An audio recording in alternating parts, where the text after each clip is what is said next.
Hello, and welcome to the Dr. Nurse Mama Show, prescribing hope for healthy families here on American Family Radio. Here's your host, Professor, Pediatric Nurse Practitioner, and Mom of Four, Dr. Jessica Peck. Well, hey there, friends, and welcome to my favorite time of day, getting to spend time with you, prescribing hope for healthy families. And if you have been watching anything on the local news, if you have been on social media, if you have been anywhere not living under a rock, you know that the world is abuzz with one conversation, and that has to do with football. Not American football, we're talking soccer. But even more important than that is a message for all of us as we look at soccer capturing the world's attention. We know that the world has gotten very good at capturing the attention of children and, more importantly, capturing the affections of their heart.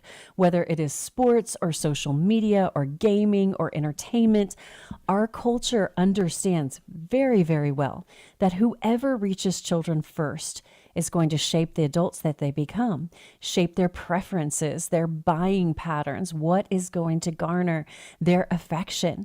And that's why billions and billions of dollars are invested every year, every month, every day, in fact, every minute, to compete for the attention, the affection, and the loyalty of the next generation. We have Gen Z, we have Gen Alpha, who are starting to become older teenagers, and as of right now, what is called Gen Beta growing up right behind them.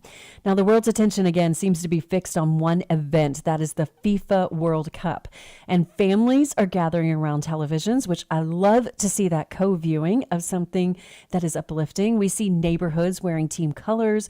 We see children dream of becoming the next soccer superstar. One of the fun things about the World Cup has been to see people traveling from all over the world discovering some of the blessings and abundances we have here in America. That has been some good, wholesome social media content for sure. But what if one of the world's biggest sporting events could also become one of the greatest gospel opportunities of our generation? Now, today we're going to talk about how God can use something as universal as soccer to point children to something infinitely greater than that championship or even a participation trophy, the hope that they find in Jesus Christ. Now, joining us today is Jeff Nichols. He is Vice President of USA Ministries for Child Evangelism Fellowship. And Jeff has served in ministry for nearly 4 decades and now helps lead one of the largest children's evangelism organizations in the world, Child Evangelism Fellowship, CEF, some of you may know it as. It serves children in all 50 states and around the globe with a pretty bold vision. Every child, every nation, every day. And their prayer is to reach. Now I want you to listen to this. Their prayer, I want to know if you're praying this big. Their prayer is to reach 100 million children annually with the gospel by 2032 through partnerships with churches, volunteers, and families. Jeff, I'm so glad to have you here. Thank you so much for joining us today. Thank you, Jessica, for the opportunity to talk about what God's doing around the world. Well, Jeff, before we go around the world, let's go straight to your life, your story, your testimony. How did you come to know the Lord, and how did he bring you to work with Child Evangelism Fellowship, sitting before us today, telling us about all the exciting things that are going on? Sure. I actually grew up in Tupelo, Mississippi, which I know everybody that's on this network knows. American Family Radio started there. Grew up as going to school with some of the Wildman kids. And so I remember when American Family Radio started back in the day. I've been a big fan all of these years. But God called me into his kingdom when I was 5 or 6 years old at a little church there in Tupelo called Tupelo Free Will Baptist Church. And then when I was in high school, my best friend in high school was my youth pastor, and he mentored me, he discipled me, and I answered the call to ministry when I was 16 years old, and it took me years to finally articulate why, because later as I was realized I wanted to do for other people what he had done for me, and mentoring me and discipling me. And so I went into ministry and married a girl from Tupelo, my high school sweetheart from Tupelo High School. And Debbie and I married, and we served churches in Oklahoma and then in Missouri, and then in Tennessee. And after I'd been serving a church there in Nashville, Tennessee for a few years as children's pastor, the pastor said, "We should do a good news club." I said, "What is a good news club?" He said, "It's an after-school Bible club." I'd never heard of it before, even though I'd been in ministry a long time. And so we started doing a Good News Club at a local elementary school, which is an after-school Bible club through Child Evangelism Fellowship. And honestly, Jessica, it was just one of the best things our church ever did. We were seeing kids that we had never seen before. We were meeting families. We were able to connect with them and invite them to our church. And it was just one of the best things I was ever a part of. And then God opened up a door for me to be the state director of CEF of Tennessee for 4 years, and then moved into this role with USA Ministries in 2024. I can't believe I get to do what I get to do every day. And it's just amazing to see what God is doing around the United States and around the world through this ministry. It's mind-boggling, really. It really is. Even when I talked about your vision, and Jeff, in a world that is filled with doom scrolling and perpetual bad news and anxiety and depression, I think your life and your testimony is one of the greatest examples of why our listeners love American Family Radio so much, because how wholesome, how encouraging, how heartwarming. I love hearing stories like that, that God is at work and there is good news to be told. And you're telling that through your own life, through your own story, and through Good News Clubs. And Jeff, I've seen a real transition in parenting. And even, it's interesting because I've got Gen Z kids, but my youngest is really, more kind of Gen Alpha. And the world really even changed as I was parenting, even though my kids are close together. Yeah. And parents, we used to worry about what our kids were exposed to, and we could be gatekeepers pretty well. Shut the gates, make sure, let's not expose them to any negative media, any negative friend associations. And screens have just totally obliterated that. And I feel like we worry too much about being the screen police, and we're all about limits and screen time and what platforms they can't be on, and trying so hard to keep those gates shut. We're not spending enough time intentionally investing in that discipleship journey, giving them a compelling alternative. Okay, you take away the phone.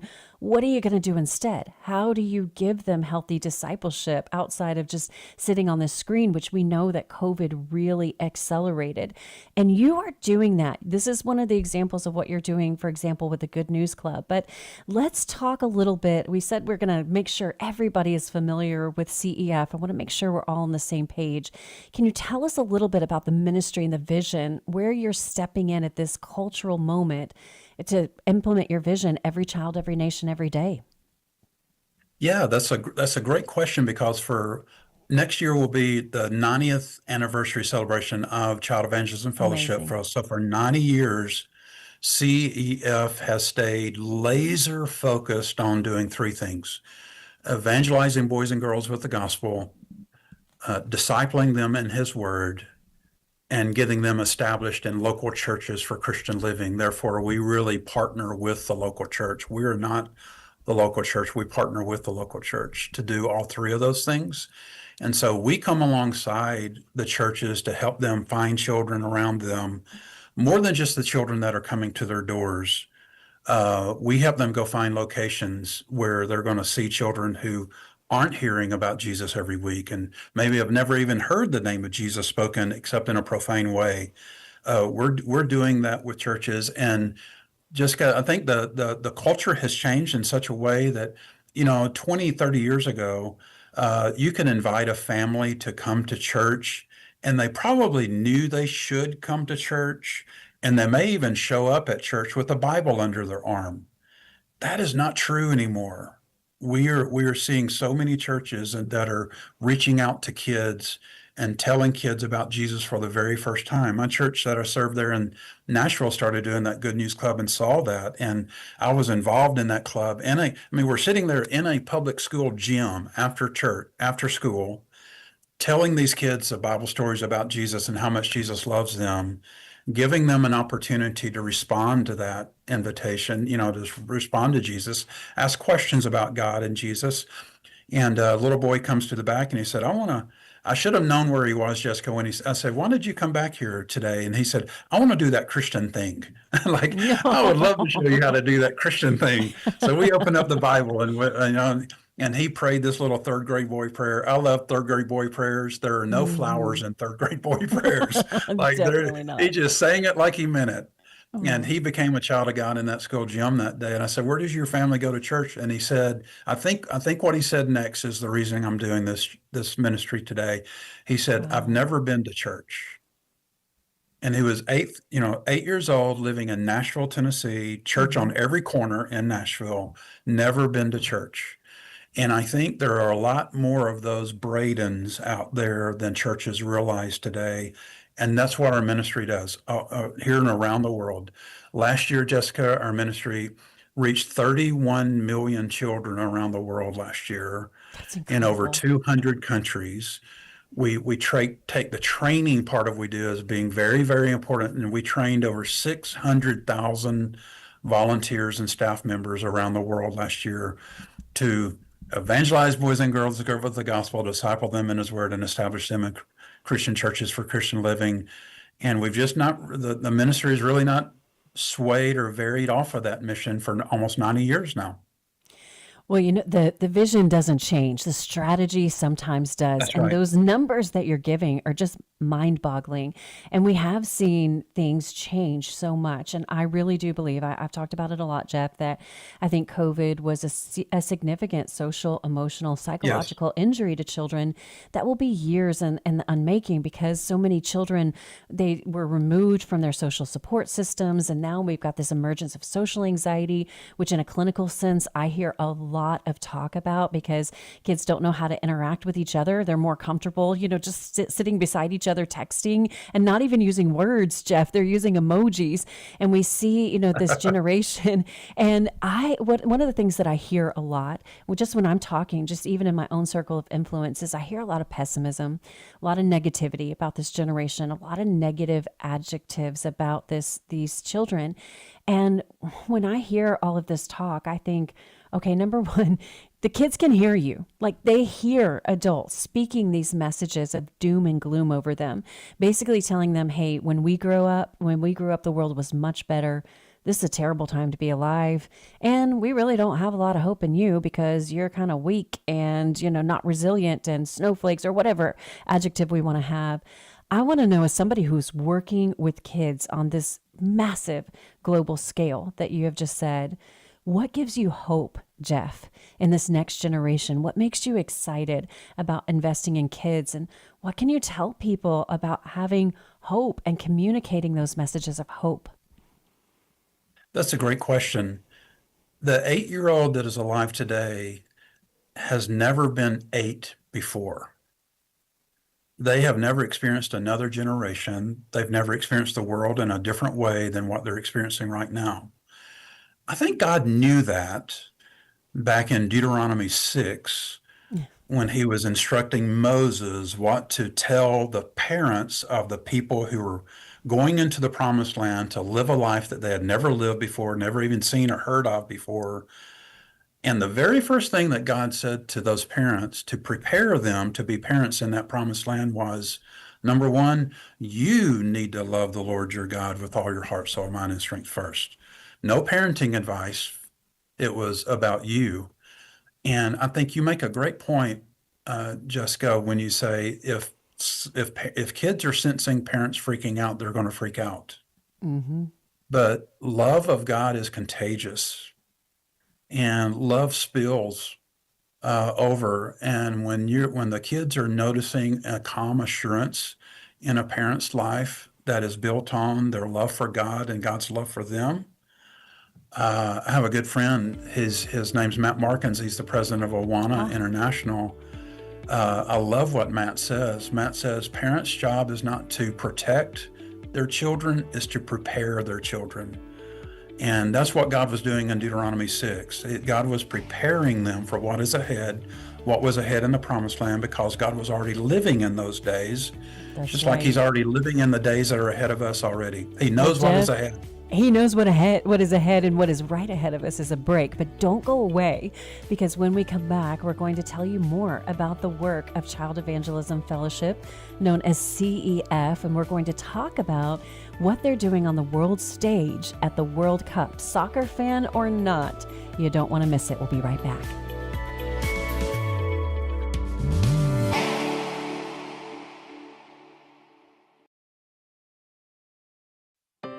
Things are getting real, Jesus take the wheel. Only way I'm getting to the other side. Days are getting dark, life's a little hard. Blinded but I'm trying not to lose sight. I don't got this, I know you got this, yeah, yeah, yeah. And I believe it before I see it, yeah, yeah, yeah. I know you're gonna see me through it. If anybody can, you can do it. God, I know in the trial, in the pain, fire, in the rain, you're gonna see me through it. You're gonna see me through it. If anybody can, you can do it. And whenever my heart runs away, you say that you're gonna see me through it. Welcome back, friends. That is See Me Through It by Brandon Heath. And no matter what you're going through today, I have absolute confidence that God is going to see you through it. You know, when I was in Kenya just recently at the beginning of the summer, we arrived right as transportation protests erupted in Nairobi, and we were in a very sensitive situation and that we really didn't know what was going to happen. And one of the college students who was with us said, when we were having a debriefing, praying, worshiping, and just seeking the Lord's wisdom and guidance on what we should do, she said, you know, I think we are just experiencing what God already knew. And that has become the theme of my summer, thinking, okay, when something comes that is unexpected, we know that we're experiencing what God already knows. He knows the hearts and minds of every person. He created everyone with a purpose. And today we're talking specifically about children. Now we know the attention of the world for much of the summer has been on the World Cup, and that has dominated the news. And we wanted to tell you about something that's going on behind the scenes that you may not have known about, but you can connect with now. We are talking today to somebody from Child Evangelism Fellowship. Have you ever heard of this, of CEF? I know many of you are thinking, yes, I'm a big fan. Well, we're talking to Jeff Nichols. He's Vice President of USA Ministries Child Evangelism Fellowship, otherwise known as CEF, right from here. And we've been talking about the work of what they're doing in the United States and all over the world, just as we've been watching so much the World Cup bring people together. And many sporting events have a unique way of doing that. We see that in the Olympics for the most part. We just see a uniting across cultures and languages and nations. And the world is celebrating athletic excellence, of course. Believers, Christians, have an opportunity to celebrate something even greater. And that is the gospel that brings lasting hope, not just temporary victory, but eternal victory over death and the grave forever. Now, Jeff, the World Cup drew billions of viewers worldwide. I know that Houston was a host city, Dallas was a host city. I'm a Texas girl. We were prepared well in advance to expect traffic and crowds, and it has been so wholesome. It's been so fun. I'll tell you, I went to a baseball game in Texas, and I saw a lot of people from around the world. They had never been to a baseball game. They had no idea what to expect, but they were having a ball. Like, it was so much fun. But beyond that, CEF saw this as a ministry opportunity, and you acted. So what did you see? What did you do? And what happened as a result of that? We always want to take advantage of cultural opportunities that are being presented to us and latch on to those instead of trying to create an opportunity out of thin air. We want to partner along these lines when an opportunity comes like this. This is the largest sporting event in the world, and that's what the World Cup is. So we wanted to take advantage of that. All through the year, we offer to partner with churches to do Bible clubs that we may call, during the school year, they're called Good News Clubs. That may be a once-a-week club. During the summer, they may be called 5-day clubs, like 5 days of club, like a VBS on wheels. But we also have opportunities for like a one-off club, a one-day club called a soccer party club.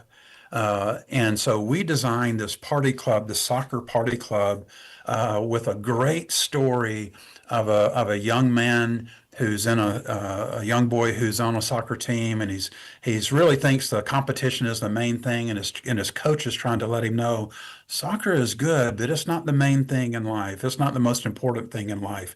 Having a relationship with Jesus Christ is the main thing in life. And so we made this soccer club available to all of our local chapters around the country. We have 349 CEF chapters around the country, in every state in the country. And we made this available, and we're already getting great reports these soccer clubs that are reaching kids. We had a goal in North America of reaching 1 million children in Mexico, the United States, and Canada, in those cities, mainly concentrating on those cities that the games are being played in, and doing soccer party clubs there. And it's just amazing what God is doing already through these soccer party clubs. It is absolutely amazing, because looking at my notes from what you said earlier, I wrote it down because I couldn't believe it. CEF has reached 31 million children in 200 countries and trained 600,000 volunteers. And to have a goal to reach 1 million children in North America with soccer, it's amazing. And, Jeff, on Sunday, my pastor was preaching, and he was talking about how, the world is really not so different. And ancient people really aren't so different from modern day people. And he talked about Greek and Roman culture, and how typically they would worship three different entities: philosophers, political leaders, and athletes. And that has remained true. When we see our modern day culture, this is of the philosophers and the political leaders. I think everyone would agree, those are a little less appealing, especially to kids, right? But athletes is something that the kids can get around. How do you're talking about using this cultural moment, sports, which soccer is great. I am all for it. I think kids should get outside. They should get active. It's a perfect opportunity to give them an alternative, rather than just say, get off your phone, get your face out of your phone, get off your screen, no screen time. Say, hey, come outside and play soccer with me, play soccer with this club. How are you seeing that cultural moment leveraged really to influence them with the good news of the gospel? The great opportunity that we have is to use soccer as kind of the hook of, you draw the kids in and get their attention with the soccer game, and you playing the soccer stuff and playing the soccer drills and everything. But really the core behind it is we want to share the gospel. And that's what CF does, better than ever, is we're going to have the gospel woven into every single lesson that we teach everywhere in the world. Every year, every week, they're going to hear a story. Maybe the story of Jacob, or maybe the story of Jesus or Paul. Well, they're going to hear who God is, what sin is, and what Jesus has done for them, and what their response needs to be, and give them an opportunity to respond to that. And the good thing about this soccer party club is just using that hook of a soccer story. I just got this story today, Jessica, of a lady who is doing this soccer party club in Denver, Colorado. And she said, my club is mostly Spanish, English-speaking Hispanic students, including children who are immigrants from Venezuela learning English. As I got to the middle of the story, I realized that every student was listening intently and watching the visuals with characters who looked just like them. When I finished the story, after weaving in the gospel as written and giving the invitation, the children applauded. Oh. She said, yes, they applauded. She said, obviously, it was not my teaching that it excited them. It was hearing about characters who looked like them, with names familiar with their friends and family, involved in a story about soccer, a sport that they play. So it's just a great opportunity to share the gospel with these children. Some may have never heard the gospel put on a child's level. We have to take advantage of that opportunity we have with children when their hearts are open, their minds are curious.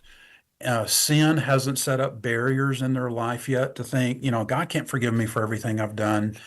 And studies show that the majority of people who are Christians today came to know Christ between the time they were 4 and 14 years old. We need to take advantage of that opportunity, and that's what CF does. One of the things I appreciate about this soccer club is the biblical worldview, because Jeff, for me, as a pediatric nurse practitioner in primary care for going on almost 3 decades now, I've seen a change even in sports, especially in kids' sports. It's become more competitive. Here in the United States, we've had the new name, image, and licensing, the NIL changes that have really expanded the potential for making money in college for sports. And I've seen that competitiveness trickle all the way down to young kids. I mean, we're talking about like starting at preschool age. Like every parent thinks, my kid's going to be the next soccer star. And to quote my pastor again, he said that he had said, your kid's not going to be the next professional athlete. And he said a professional athlete came up to him and said, hey, my kid's the next professional athlete. So for some kids, it does happen. But I think, when we're looking at the contrast, community club soccer not a bad thing. It can be a great thing. Teaches teamwork, Sure. teaches character, teaches resilience. But also we have this very humanistic narrative that's over it, like saying you're the hero of your own story. This is the ultimate goal for you to play professional soccer. And if that ends, I mean, I've sat by the hospital beds, Jeff, of kids who have had knee career injuries. Like I'm talking at 14, 15 years old, and their whole identity is lost. Kids need discipleship. They need a biblical worldview. They need a proper view of who they are, who God created them to be, and that just one element like athleticism is not the totality of their story. Can you talk a little bit more, Jeff, about how CEF partners with local churches to bring that lens of discipleship for kids and to bring those messages of hope and a greater story than just themselves? Yeah, I think what you're talking about, Jessica, is their identity in Christ. And Yes. so many kids today are looking for their identity in other things, and those other things change every few years, and then they're changing every few years, and they have a shaky foundation on which to build their life. But if their life is built on understanding they are made and created in the image of God, and God knew them before they were born, He saw every day of their life. Again, it's the theme of what you're saying. God is already in those days. He knows what is ahead for them, and their identity is in Jesus Christ and Jesus Christ alone. And He has given them gifts and abilities. They may be an artist, they may be a doctor like you, they may be a soccer player, and God has gifted them in special ways. We try to base all of that in the hope that they have in Jesus Christ first and foremost. Love the Lord your God with all your heart, soul, mind, and strength. Is helping them understand that is the core identity of who we are as a person. And then out of that, it's interesting, Jessica, as we see those kids come to know Christ and then start to learn about Christ and grow in Christ over time. We're an aid in that discipleship process, but that's why we partner with churches, that the church is really the main discipleship mechanism, that they're setting up the parents to be the primary disciplers. The parents should be the primary spiritual champions of any children, and the church is the one coming alongside them to do that. And true discipleship happens in that way when they're being fed and led in a way that honors God. And those kids are looking at not just what the parents say, but how the parents react, and what the parents value, and they know that their parents love the Lord your God with all their heart, soul, mind, and strength. I'm so glad that you brought that up because I agree. Parents need to be the primary disciplers. Now, realistically, we realize that not every child has that. Just as you said at the beginning of the program, Jeff, you're talking to more and more kids who say they've never been to church, and their parents that have never been to church as far as the kids know in their lifetime. But as far as we can, we want the parents to be involved. We want the grandparents to be involved. And that's something we've moved away from a little bit in American culture. And I think kids now more than ever, they need people around them investing in them. One of the trends that I've seen, Jeff, is that I think we're teaching our kids really to be consumers and to seek entertainment. And that's what a lot of after school clubs do, a lot of after school activities do. They're really seeking to entertain the kids. And then kids, they consume it, and yet it's gone. It like burns up instantly, and they feel empty inside still. And I think that's because we haven't taught them to contribute to something, to be contributors rather than just consumers. And that their story, again, is bigger than them. And to have people alongside them, come alongside them, disciple them, invest in them, say, hey, I'm here. I'm not on my phone because let's be real, Jeff, one of the biggest problems is that parents and grandparents, I'm going to call them out, are hypocrites on their phone. And I'm including me in that because my kids call me out all the time. Mom, hang up and hang out. That's their respectful way of telling me, hey, get off your phone. So tell us a little bit more about how you engage kids when they come to a Good News Club or in other ways through CEF. How are you engaging them, discipling them, equipping parents and grandparents to really invest in their children rather than just entertain them? Yeah, I love that. You are going to love this, Jessica, because our summer ministries, we have so many summer ministry opportunities. We have CF chapters that are doing ministry and county fairs, and they're doing, gospel face painting and different things like that. We've got so many great opportunities, but those Bible clubs that are done during the summertime, do you know who is teaching those Bible clubs? Do you know who we've trained to teach Bible clubs in the summertime? I'm going to guess Middle parents and, school oh, middle school kids? middle school and high school students or who are No, teaching. We probably have right now, I'm you're looking at a right. map of the United I love States. it. We probably have about 2,000 middle school and high school students right now Jeff, who I are love it. teaching kids in these 5-day clubs and soccer party clubs this summer. And I've been to those clubs, Jessica. When I stand up and teach the club, they're paying attention. But when a high Oh, school yeah. student stands up in front of those kids and they look at them like, oh, they're so cool, they're so cool. And and You're and not an and unk. these I'm saying these students, they're not craft helpers. They're teaching the entire club. They're teaching the Bible lesson, the missionary story, the memory verse, the scripture songs, the review game. They're doing the entire club because that's part of our training. We train them to do this, and we train them hard how to do this. And so we have so many students when people talk, oh, this young generation, they're not committed to Christ. You're not seeing the students that I'm seeing Oh, Jeff, because I I'm love seeing. that. I have more questions about that. We're already at our second break. This is going way too fast, but you're absolutely right. I love that. And by the way, if anybody's wondering, what does she mean when she said unk? This is what my nieces and nephews have taught me. It's a polite way of saying you're old. It's short for uncle, but it means like old uncle. There's your new word for the day. Hey, we're going to give you a lot more new and exciting information about Child Evangelism Fellowship when we come back. See you after this break.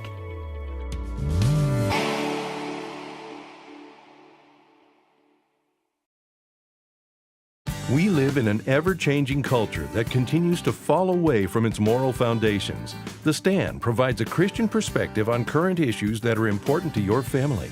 Produced by the American Family Association, this monthly magazine is full of articles and stories about people who are making a difference in their community and around the world. Sign up today and receive a free 6-month subscription. Visit thestand.net or call 1-800-326-4543.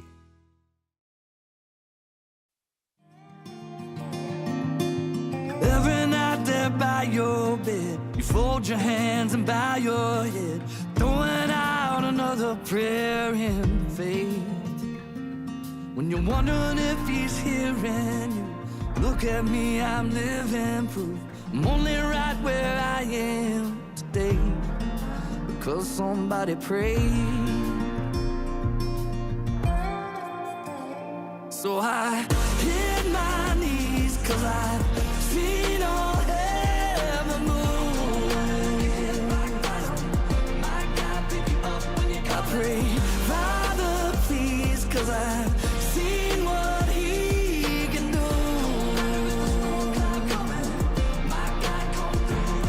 These hands have no power, but there ain't an hour he don't come through. That's why when mountains move, I say, looks like somebody prayed.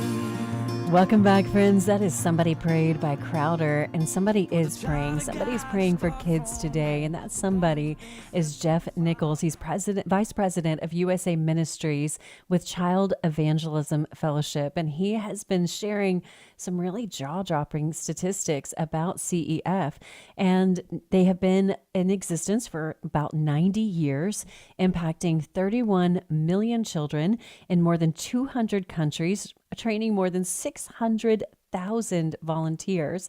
And as we see, the world's attention this summer has been on a soccer tournament God's attention is and always will be on the hearts of his people, children made in his image who need hope.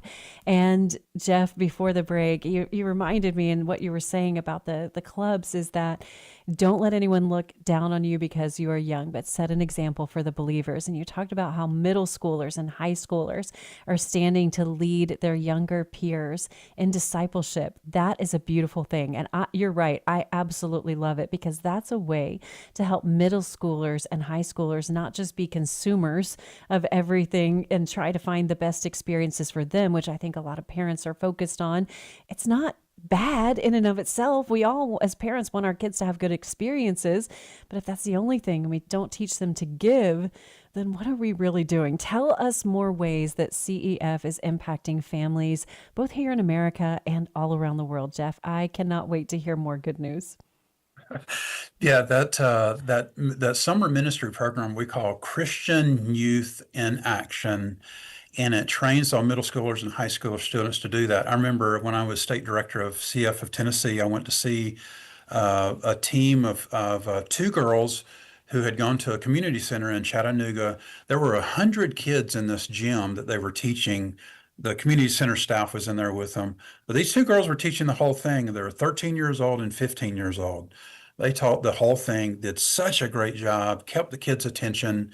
We counseled children afterward for salvation and questions about God. And I said to them, I asked them afterward, I said, how many clubs have y'all taught this summer? It was toward the end of the summer, and they're like figuring it up on their hands. They're like, oh, we've taught about 50 Wow. 50 Bible clubs in one 50. summer. Wow. 50.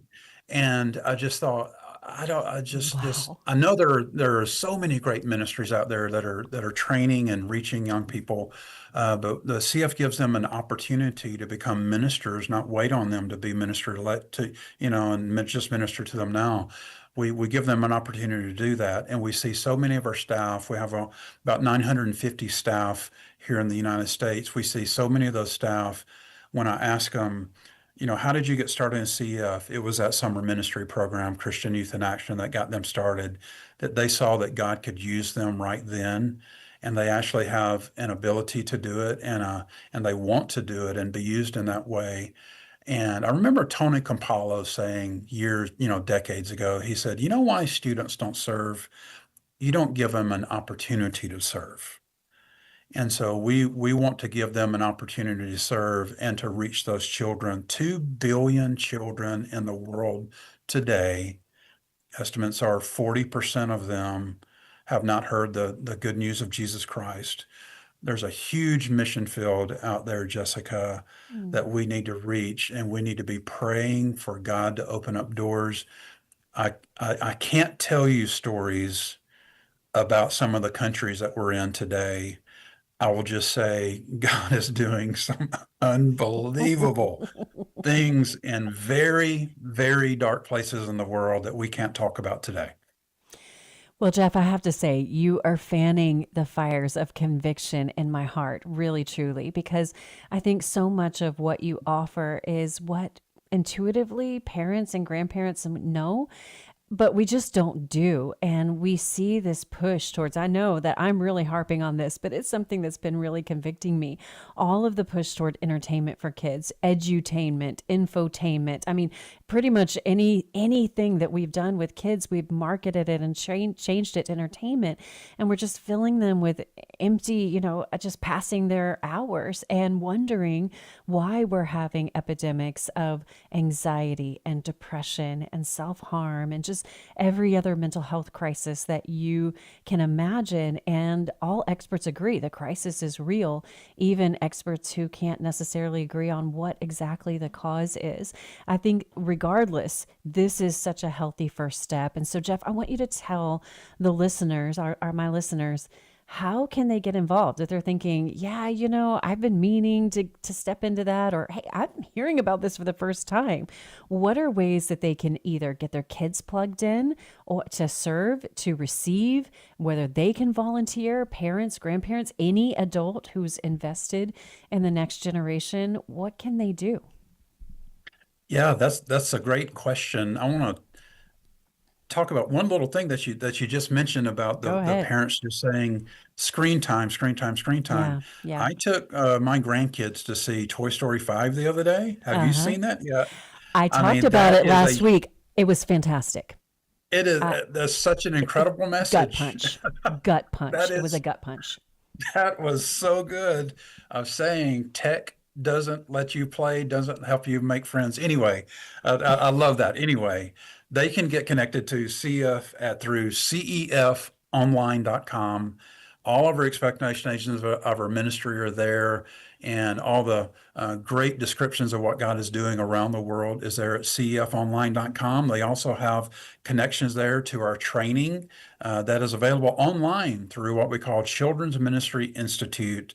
And they can take free training from Child Evangelism Fellowship to how to lead a child to Christ, how to explain the gospel to children. They can do all of that through CF Online. And no matter where you are in the United States, you're close to a local chapter. So we have a chapter finder there. You just enter your zip code, and we'll connect you to the CEF chapter, which is near you, which is trying to evangelize boys and girls with the gospel, disciple them in his word, and partner and establish them in local churches for Christian living. You can find those CF chapters near you at that website at cefonline.com. You know, Jeff, I'm really glad you brought up Toy Story. Actually, every Friday I talk about healthy habits for healthy families. And the Friday before last, I spent the whole show reviewing that because I went and saw it. I really was interested in seeing how they were going to handle that cultural moment. And I came out of there like it was a gut punch. Just really, they were surprisingly honest. And that movie has way exceeded any box office record predictions. And I think it's just another encouraging reminder that parents and grandparents are looking for wholesome ways to interact with their kids and not just be entertained. That was a good conversation starter. And Jeff, you mentioned taking your grandkids, and you know, as you've worked in the ministry as a father and now as a grandfather, what do you see changing in the world? What do you think? How do you think your perspective has changed from being a father to a grandfather? What lessons could you give us and encouragement could you give to other grandparents, especially who are worried about this generation of kids and want to invest and want to help? What have you learned through your professional work, through your personal journey that might be encouraging and edifying and equipping for them? I've learned, Jessica, that kids don't really change. I see my granddaughter, and I see my daughter in her eyes, and I see the way that she behaves and the way that she responds to the love that my wife and I have for her. And I realize it's the same way that her mom responded to that love that we have for her mom. Oh. And no matter what is going on, I mean, had the opportunity to travel around the world and see kids in Africa and Asia and Europe and everywhere. And no matter where you go, kids are kids. And sure, they're on tablets and they're learning and they got AI and they got all of these things. But God has placed something in their heart that is a hunger for a loving father. It's interesting that He decided to call himself a father instead of a deity.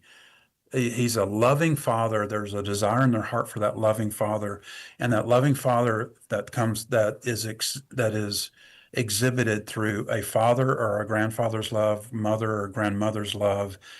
It's a little bit of God showing through in that, and is that love that's coming from the God that we're able to extend to them. I think they're still the same, Jessica. They're changing all the time, and we're living in crazy times. But kids are the same way kids have always been. They want to be loved. They want to be heard. They want to be valued. And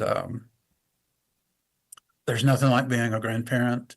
I'll tell you, there's nothing like being a grandparent. Someone has called it the least complicated relationship you have in your whole life. It's the grandparent-grandchild relationship. That's why it's so good for the most part. But think of that's not my love coming through to Braden, Bailey and Riley. That's God's love coming through to them, and he's just pouring it through me. And that's what we want all children to experience, that love that comes from the Heavenly Father that so many of them in this world today don't know about, but they all desire, whether they can articulate it or not. Jeff, you could not have given a better answer if you tried in my book, because I think a lot of grandparents feel a little anxious about the lies really that culture says. You're out of touch. You don't know that the world has changed. Life has moved on. We kind of see this animosity, towards negative jokes about boomers and all this kind of thing. But what I see is exactly what you said. The kids, the heart of kids, the way that God made kids has not changed. He is not he is not birthing them differently and creating their brains and hearts and minds, differently now. And while grandparents, older generations may have trouble, and when I say older generations, Jeff, let's be real. I mean me. I'm a Gen X. I don't understand. My kids have to help me use the remote, okay? Because I don't understand it. It's like, help mama out. But I do know what it's like to be disappointed. I do know what it's like to be afraid. I know what it's like to be rejected. I know what it's like to wonder, where is God in all of this? I know what it's like to have my faith strengthened, to have my faith tested. And I know that God has given us truth in his word that is sufficient. Solomon wrote, there's nothing new under the sun. And while technology may change and culture may change around it, the heart issues, the sin issues, and the good news of the hope of Jesus Christ are messages that are sufficient for any time in any generation. And I'm very grateful to you, Jeff, for the work that you're doing in CEF to equip families and to equip children with the good news. They are desperate for good news and they need it. And so as we're coming to the end of our time together, Jeff, which you have just given us such this has been such a feel-good message. It really has, just uplifting and inspiring and seeing God at work. What last things would you like to share with us about the work at CEF, or a call, a challenge? I'll give the last word to you. Yeah, I think the main thing is keeping the main thing, and not getting so distracted in all the blur of the politics and the social and the media and the everything, and taking advantage of those magical miracle moments that you have with your children or your grandchildren, your neighbor children, and to understand that you are speaking to them with more than just your words. You're speaking to them with your life. That's why God told Moses, be sure to tell the parents, first of all, love the Lord your God with all your heart. He didn't say, tell the kids to love their Lord your God with all your heart. He said, you love the Lord your God with all your heart first. And I would just say to the parents, grandparents, and those out there that it starts with us. It's got to start with us. God doesn't want what we do for him as much as he wants our heart. And he gave his son, Jesus Christ, for our heart. And he wants our love more than he wants our service to him. And that's what he's always wanted. And God's not changing today. And kids are kids today, and they need to see that love that we have for the Lord our God. And then they're going to want to experience in themselves when it's contagious like that. So that's what I would say. Jeff, it's been so encouraging. Thank you again for giving us such an uplifting message. And I think about all of the effort that culture is investing, all of the forces that be online, trying to capture our kids' heart, attention, affection, their loyalty, their brand loyalty. And I just imagine what could happen if the church invested with that same kind of intentionality in really leading hearts to Christ. Jeff, thank you again for joining us and just reminding us that every child matters to God, and the opportunities for the gospel are all around us, even when they're on a soccer field.